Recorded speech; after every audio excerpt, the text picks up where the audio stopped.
Tiago 1, do versículo 1 ao versículo 12.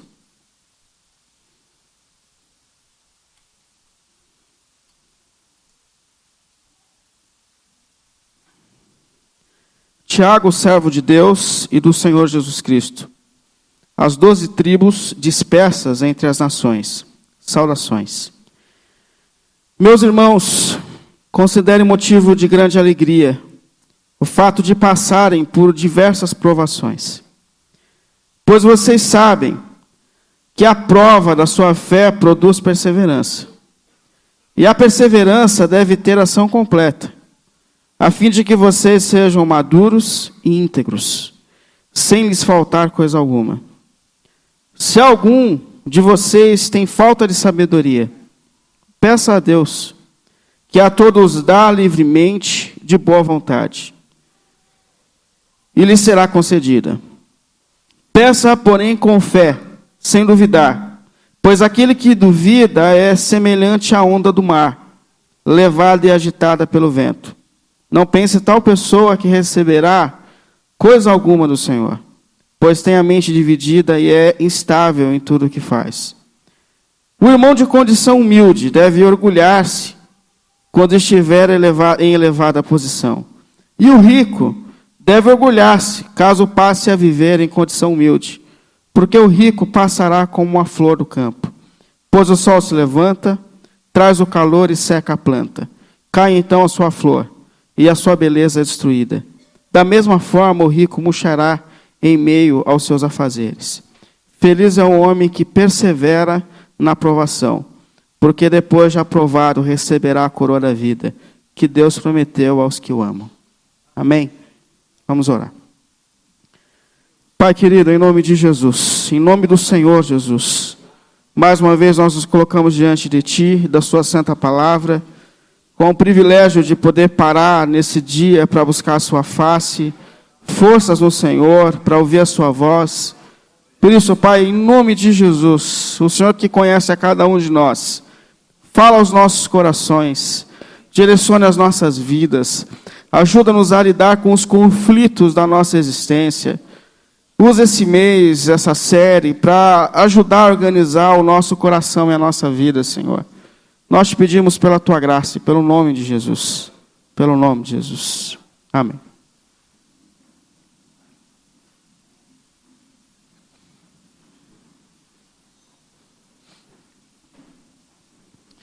Sabe que a gente vive em tempos em que a maioria das pessoas tem sobre si uma sensação de sobrecarga. Essa vida de multitarefas, de trabalho, para a mulher dos nossos tempos, então, porque é trabalho, casa, filho, marido, é muita coisa para uma pessoa só. E, na verdade, essa sensação de sobrecarga, de muitas coisas, elas têm se manifestado praticamente sobre todos nós. E a gente ainda recebe coisas novas nessa geração, porque a gente tem esse mundo virtual. Eu lembro de um tempo em que o máximo que você tinha, além dessas tarefas comuns da vida, era atender a porta de casa. Telefone em casa era coisa para rico. Telefone celular, então, isso era coisa para quem estava muito bem na vida, assim, aquele startup, lembra? Isso era coisa assim para quem estava muito elevado. Hoje não, hoje a gente tem, além das tarefas comuns, a gente tem redes sociais, a gente tem o telefone que toca nas mãos, a gente tem WhatsApp, a gente tem e-mail para responder. Então, há um advento de muitas coisas acontecendo ao mesmo tempo sobre nós, e é óbvio que isso tem gerado consequências e tem afetado a gente na nossa vida. Então, o estresse aumenta cada dia mais. Aliás, o índice de pessoas estressadas na vida, ele é assustador. A ansiedade, essa mente muito ocupada e preocupada com as coisas, tem dominado o coração e a mente de muita gente. E com isso as consequências, como depressão, o medo, essa angústia existencial acaba afetando a nossa vida. Por isso hoje a gente está dando início a uma série nova, e ela tem por tema Descomplique. E o nosso propósito com essa série é encontrar em Deus, na palavra de Deus, caminhos meios que nos ajudem justamente a tornar a vida mais leve, a vida mais suportável, a vida mais flexível, mais fácil de ser levada. Olhar para a vida nos nossos momentos de crise, inclusive para as nossas crises existenciais, de uma maneira diferente. Enfrentar os momentos de crise, quem sabe, de uma maneira mais sábia. Encontrar caminhos para que a gente consiga organizar a nossa agenda. Eu aprendi uma vez, e isso foi muito importante para mim, que se a gente não organizar a nossa agenda, e se a gente não tiver uma agenda, alguém sempre vai acabar fazendo a agenda para a gente. Então, se você não organizar o seu tempo, as suas tarefas, alguém sempre vai preencher o seu tempo com alguma coisa, e assim a gente vai se sobrecarregando.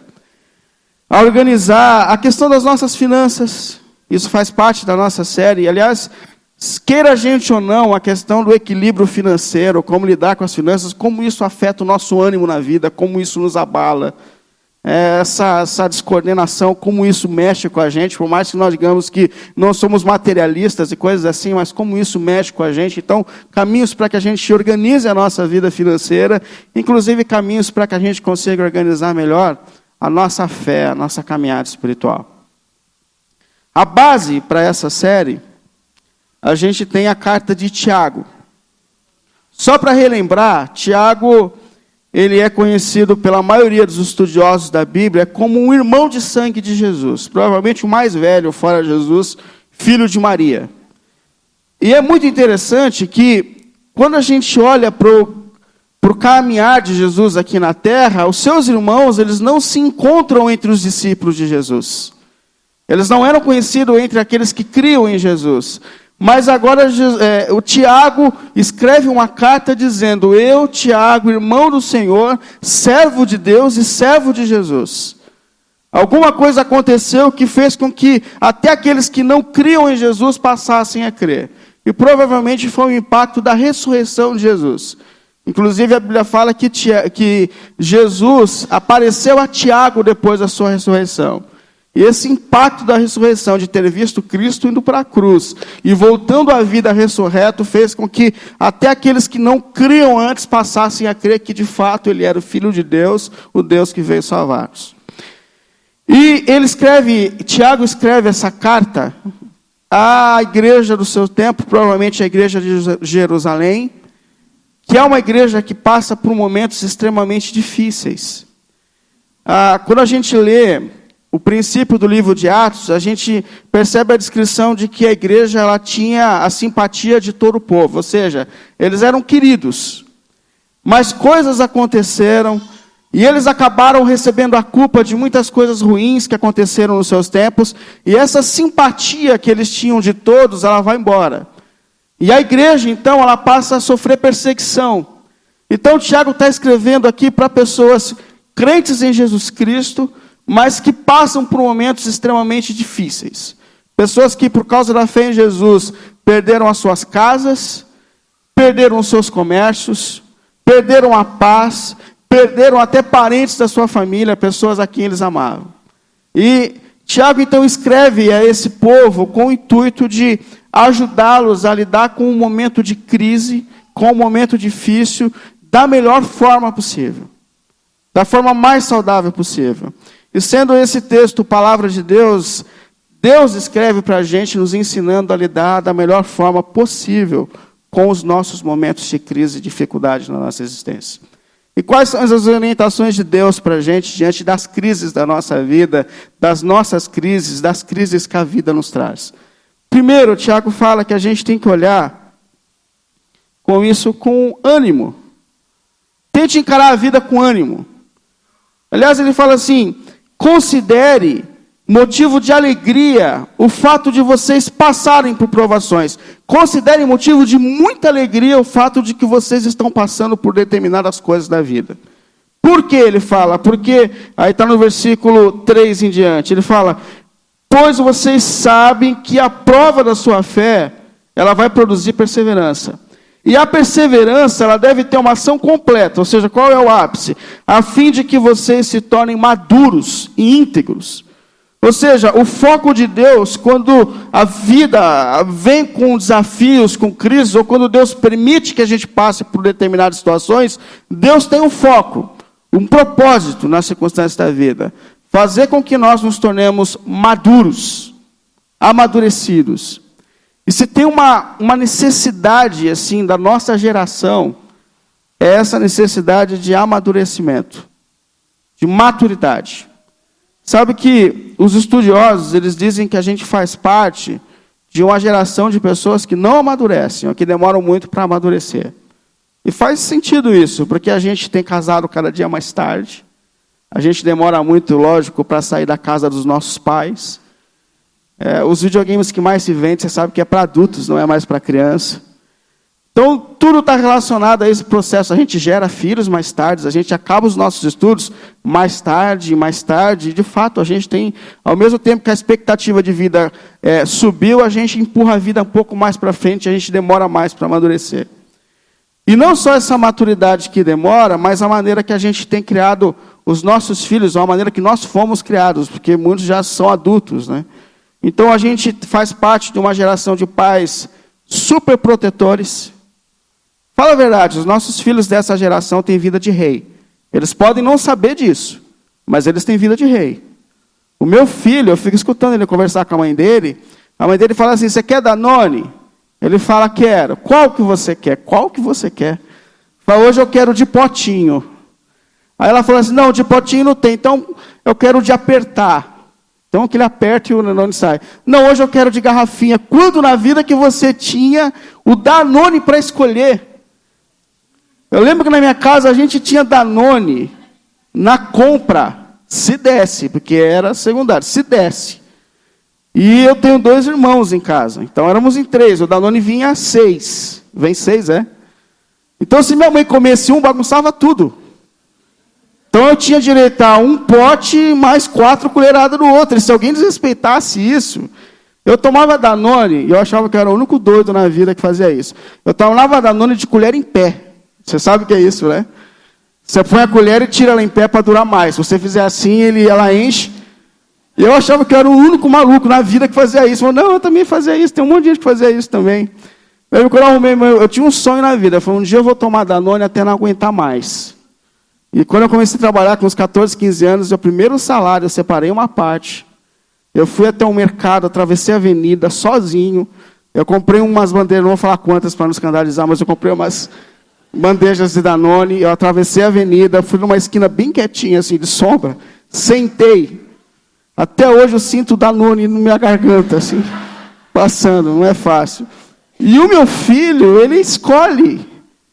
Se ele quer Danone de potinho, de garrafinha, não, esse eu não quero, então eu não vou tomar nada. Eu falei, então não toma. Então a gente faz parte de uma geração mimada, a gente faz parte de uma geração que não tem sido frustrada. E o pior, essas pessoas, elas estão adultas. Essa semana eu atendi uma pessoa na minha empresa que ligou brava, antes do meio-dia, dizendo, eu estou decepcionado com vocês, porque eu liguei ontem à tarde para vocês e até agora ninguém veio na minha casa me atender. Falei, mas você ligou ontem e você está bravo que ninguém... Mas a gente não falou que... Não, você quer saber? Tire a placa da sua empresa, feche a sua empresa, porque você não me atendeu no tempo que eu queria. O pai dele não educou ele, não ensinou ele a esperar, eu vou ensinar agora aquele homem. É uma geração que não sabe esperar, que não sabe ser frustrada na vida. E um grande erro é quando os nossos filhos, quando nós crescemos sem frustração, sem perceber que os nossos planos não vão ser exatamente como nós sonhamos e planejamos. Isso é essencial para um ser humano. Se ele não passa por isso na sua formação, quando ele cresce, ele não consegue entender que tem coisa que não dá certo na vida. Ele não sabe ouvir não. E Deus está dizendo para a gente aqui que passar por frustrações, sonhar e não ver o sonho se realizar, planejar e não ver os planos acontecerem exatamente como a gente planejou, faz parte de um processo de amadurecimento da nossa vida. Isso é saudável. Mas não quer dizer, óbvio, que o fato de que nós passamos por momentos difíceis vai nos levar à maturidade. Até porque a gente sabe que muita gente, depois de passar por um momento difícil, ao invés de amadurecer, se torna uma pessoa amarga, infeliz e perde a sua fé. Então, Tiago, ele propõe aqui, pelo menos 3 questões importantes, que, diante das circunstâncias da vida, vão nos levar à maturidade e não à frustração existencial. E quais são elas? Primeiro, justamente essa que eu disse no começo. Tenha ânimo diante das circunstâncias da sua vida. Mantenha o ânimo. Ele fala, gente, considere um motivo de alegria, de muita alegria, o fato de vocês passarem por diversas situações. Ou seja, mantenha o ânimo. É como se ele dissesse assim para a gente, ou a situação domina você, ou você domina a situação. Quem vai dominar quem? E quantas vezes na vida eu já passei por situações em que eu fui dominado pela situação e não a situação foi dominada por mim? Quantas vezes? Olha, eu lembro uma vez que quando meu filho era bem pequenininho, tinha poucos meses de vida, e eu fiz uma bobagem. Eu fui para uma excursão de família, chamaram a gente, era a família da minha mulher, e nós fomos. Mas quando eu cheguei no lugar, eu com uma criança bem pequenininha, me enfiei no meio do mato. Eu lembro que alguém foi buscar a gente foi entrando no meio assim de ruas, e tinha tanta bifurcação e tanta curva. Eu falei, meu Deus do céu, eu não vou sair daqui nunca mais. E foi, entrou para lá, para cá, e foi. Chegamos lá, era uma estrutura muito boa, mas não tinha sinal de nada, de celular, de internet, não tinha nada, sinal de nada. Se alguém precisasse saber se estava vivo, não tinha como saber. E a tia da Simone, o Vitor era bem pequenininho, ela tinha um netinho dela, e ela fez um suquinho para o neto, e sobrou do suquinho, ela foi e deu para o Vitor, para o meu filho. Só que o meu filho não estava acostumado a tomar aquele suco de laranja, eu não sei se demorou para dar. O menino tomou aquilo, o Vitor era magrinho quando era pequenininho, e ele começou a passar mal, mas passar mal. Passar mal, e a gente foi tolerando, dar remédio, dar isso, mas o menino foi desfalecendo no meio do nada, desfalecendo. Aí chegou um momento, ele falou, a gente precisa correr com esse menino para o hospital. Mas estava muito mal a situação. A Simone sentou no banco de trás com ele no colo, tentando lidar com a situação. Eu entrei no carro, escurecendo. Aí você imagina, eu no meio do nada, no meio do mato, sou péssimo de caminho, eu sou um discípulo do GPS, porque sem ele eu não chego em lugar nenhum. No meio do mato, eu falei, não faço a menor ideia. Quando eu saí do sítio, escureceu. Eu estava sem sinal, sem telefone, não fazia a menor ideia de onde tinha um médico por perto e aquela criança no banco de trás falecendo, e eu perdido no meio do mato fechado. Eu entrei em desespero. Falei, meu Deus do céu, eu comecei a entrar em desespero, e a Simone, ao invés de acalmar o Vitor, me acalmava. Falei, calma, o menino está vivo, calma, meu Deus do céu. E naquele dia eu cometi 2 erros. Primeiro foi ter ido, porque existem coisas que não são para determinadas fases da nossa vida. Então eu não devia ter me enfiado no meio do mato com uma criança. Depois de muito tempo a gente achou o hospital, mas sofremos muito para achar um hospital e sair no meio do mato perdido. Não tinha ninguém para perguntar. E o segundo erro que eu cometi foi ter perdido o equilíbrio diante de uma provação. Na verdade, aquela situação me dominou e eu não tive domínio da situação. E é como se Tiago estivesse dizendo assim, você domina as situações que vêm para você, ou as situações sempre têm domínio sobre você e você é levado de acordo com a situação. E mais, essa questão de manter o ânimo, lidar com pessoas, com nossa natureza, que muitas vezes ela é uma natureza vitimada. Você já conversou com gente que você chega até animado, depois de conversar você sai desanimado? Tem gente que parece que até para falar dói. Assim, parece que na hora que ela está falando, contando o caso dela, ela está sentindo dor. Existem pessoas que têm uma maneira de enxergar a vida sempre ruim, e sem falar aqueles que são negativos diante de tudo na vida, que vivem fazendo previsão de coisas ruins. Os ansiosos, não vai dar certo, eu já estou até vendo onde vai dar isso, esse negócio vai ser ruim, vai dar ruim, eu estou até vendo. A minha mulher é ansiosa, vou aproveitar que ela está no Dijá, porque eu gosto quando ela está lá, que eu preciso falar dela, mas à vontade. Ela é ansiosa. Se você perguntar, para você ter noção de como vai ser a previsão do tempo em 2030, a Simone já sabe. Olha, vai fazer um frio terrível em 2030, eu já estou até vendo. Inclusive, ela estava 2 semanas falando para mim, falou assim, olha, você vai pregar sábado, né? Falei, sábado, primeiro dia do mês. Falei, primeiro sábado do mês. Ó, vai estar chovendo e frio, não vai ter ninguém na igreja. Quase que eu não venho hoje, quase que eu desisti. Então, existem pessoas que lidam com a maneira negativa com a vida, sabe? Isso é uma disposição da mente, de tentar enxergar antes o que vai dar ruim, isso é ansiedade. E eu acredito que para a gente vencer isso, a gente tem que ouvir Jesus, o Senhor, dizendo, a cada dia basta o seu mal. Ou seja, vamos viver de cada dia o seu desafio, a cada dia o seu momento, tenha ânimo. E se vierem circunstâncias ruins, A gente já enfrentou tantos momentos difíceis na vida, a gente não vai continuar enfrentando, a gente não vai continuar passando. Se Deus nos ajudou antes, não vai continuar ajudando a gente. Então, vamos enfrentar a vida, tenha ânimo diante dos desafios. Já que está dizendo, considera ter motivo de alegria o fato de que a gente passa por isso. Mas mantenha o ânimo, tenha uma disposição correta diante disso. Segundo toque que Tiago dá para a gente aqui, diante das adversidades da vida, persevere. Ele fala no versículo 12 assim: feliz é o homem, feliz é a mulher, feliz é o ser humano que persevera diante das tribulações. Sabe que perseverar é você persistir diante dos desafios que vêm. É você receber um peso sobre si e você continuar a sua jornada mesmo com o peso que você tem. Persevere, continue. A maior referência que a Bíblia dá para a gente a respeito de perseverança são os atletas. E de fato são. Primeiro tem que lidar com a perseverança no próprio corpo.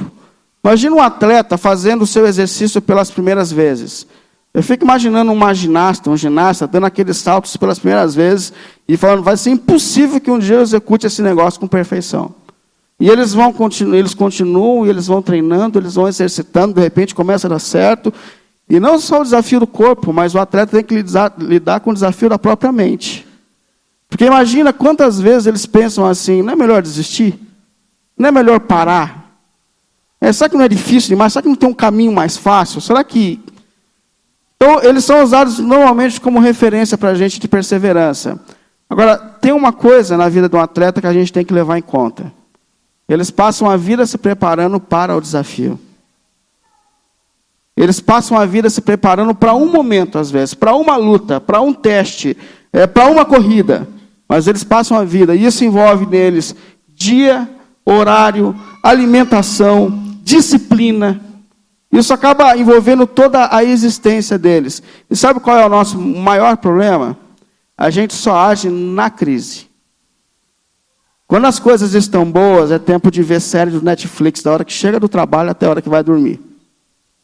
Quando as coisas estão boas, você senta no sofá com o celular na mão, e de repente já passaram 2 horas e você nem percebeu que você está mexendo naquele negócio. Até que vem o momento da crise, aí a gente vira crente. Aí você ora, aí você faz jejum, a gente ora, a gente faz jejum, a gente lê a Bíblia, a gente se posiciona. Os atletas não, os atletas eles sempre estão buscando. Inclusive Tiago fala que Deus deixou um recurso para a gente poder lidar melhor com a vida. Ele fala assim no versículo 5, se você percebe que tem falta de habilidade e sabedoria para lidar com os desafios da vida, busque sabedoria em Deus. Peça com fé a Deus. Ele fala mais, Deus tem prazer em nos ajudar a ter habilidade nas adversidades da vida. Deus dá sabedoria a nós com prazer. Portanto, como lidar com os desafios? Persevere. Primeiro, prepare-se. Busque, mesmo nos momentos fáceis da vida, mesmo no momento que você não se sente desafiado, tenha disciplina. Uma coisa que eu digo aos irmãos e digo para mim mesmo o tempo todo, é impossível a gente ficar em pé na caminhada espiritual se a gente não tiver disciplina espiritual. Você pode preencher a sua vida com entretenimento. A gente pode fazer louvorzão, a gente pode fazer cultão, a gente pode fazer um monte de coisa. Mas enquanto a gente não aprender a orar e a ler a Bíblia, nós jamais seremos capazes de ser perseverantes diante dos desafios que a vida nos traz. Portanto, Tiago fala, persevere, persista, se posicione, tenha disciplina, para que você possa amadurecer diante dos momentos difíceis da sua vida.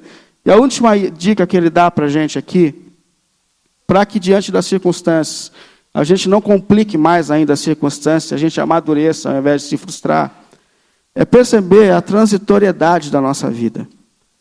Tiago fala, considerem motivo de alegria o fato de vocês passarem por provações.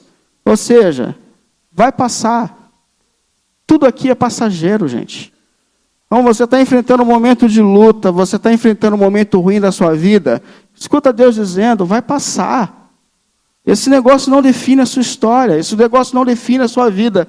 Inclusive, Tiago ele fala até para aqueles que estão nos bons momentos da vida. Ele fala, você que é rico, você que está desfrutando talvez de um bom momento da sua vida, não se esqueça de uma coisa, essa fase passa. E essa fala é tão importante para a gente porque nós tendemos a achar que nós estamos bem por causa de coisas que nós conquistamos. Como se isso fosse dar para a gente a estabilidade que a gente tanto procura. Isso é uma fonte. Alguns acham que estarão bem, seguros, quando tiverem muito dinheiro guardado. Alguns acham que estarão bens e seguros quando tiverem um corpo perfeito. Outros acham que estarão bem e seguros quando tiver o parceiro ou a parceira perfeito na vida. É aquele diálogo que Jesus teve com aquela mulher samaritana. Falou, você tem uma sede, e você tenta saciar a tua sede nos teus relacionamentos conjugais. E você não percebeu ainda que essas coisas não trazem a satisfação que você procura, porque você já está no 6º. E se Jesus encontrasse, ela ia chegar no 16º. Até o momento que a gente olha para Jesus e percebe que o único capaz de nos dar a estabilidade que a gente procura e matar a nossa sede é Jesus, é Deus. E é o nosso relacionamento com Deus. Portanto, para que a gente não encare essa vida com tanto peso, o Tiago fala, perceba que tudo que a gente acha que é essencial nessa vida vai passar. Você está passando um momento difícil, meu irmão? Não coloca tanto peso, isso vai passar. Você está vivendo uma boa fase, ele fala, rico, não se esqueça. Você está bem, não se esqueça. Essa boa fase vai passar, as coisas vão passar. Inclusive, isso faz a gente olhar até para as coisas que são essenciais. Porque se você olhar para uma pessoa que está no estado terminal dentro do hospital e falar, olha, está aqui, é a chave da casa própria. Eu falo, para que serve isso? O que a gente quer nos últimos momentos da vida? O que todo mundo quer? A gente quer as pessoas que nós amamos ao nosso redor. Portanto, essa consciência de que as coisas passam, fazem a gente olhar para as coisas que são de fato, para aquilo que de fato é essencial na nossa caminhada espiritual. E faz a gente encarar os nossos momentos com mais leveza, a lidar com as nossas crises de uma maneira mais sutil, melhor. Portanto, eu concluo dizendo a primeira coisa, para que a gente não pare diante dos desafios da vida. Tenha ânimo. Sabe, para de encarar a vida de uma maneira negativa. Para de se colocar sempre na vida como uma vítima existencial. Tenha ânimo, se reposicione. Tiago fala, tenha motivo de alegria, e há tanta razão na vida daquele que tem a vida em Jesus para que ele se alegre. Portanto, se alegre. Tente encarar isso de uma maneira melhor. E mais, persevere, lute diante das circunstâncias. Eu acho extraordinário, ele fala que depois da perseverança vem a coroa, que é a medalha daquele atleta que na época lutava até o fim e recebia no final da sua jornada o seu prêmio. Então, persevere, continue, porque há algo preparado para você depois dessa jornada. Então, continue. E mais, leve em conta a transitoriedade da nossa vida. Tudo aqui é passageiro, está ruim, vai passar. Tá bom, cuidado para não se apegar às coisas erradas, porque isso também vai passar. Isso não traz a segurança que você espera. E ele fala, olha, no fim da vida, aliás, muito em breve, por isso que ele cita a coroa da vida. Porque no final da nossa jornada, muito em breve, nós encontraremos com Jesus. E é Ele que no final da nossa jornada vai entregar para a gente a coroa da vida. Pensa que logo, logo nós estaremos com Jesus, a Bíblia fala que Ele vai enxugar dos nossos olhos as últimas lágrimas. Nós vamos chegar até lá com lágrima nos olhos, mas muito em breve nós estaremos diante dele e ele mesmo vai enxugar dos nossos olhos as últimas lágrimas, e ele vai conduzir a gente para um lugar onde há alegria, conforto e paz para sempre. E a eternidade torna tudo aqui pequeno e passageiro, porque nós estaremos com ele para toda a eternidade. Por isso tenha ânimo, persevere, continue confiando. Muito em breve nós estaremos com o Senhor e tudo isso aqui vai passar. Amém? Vamos orar?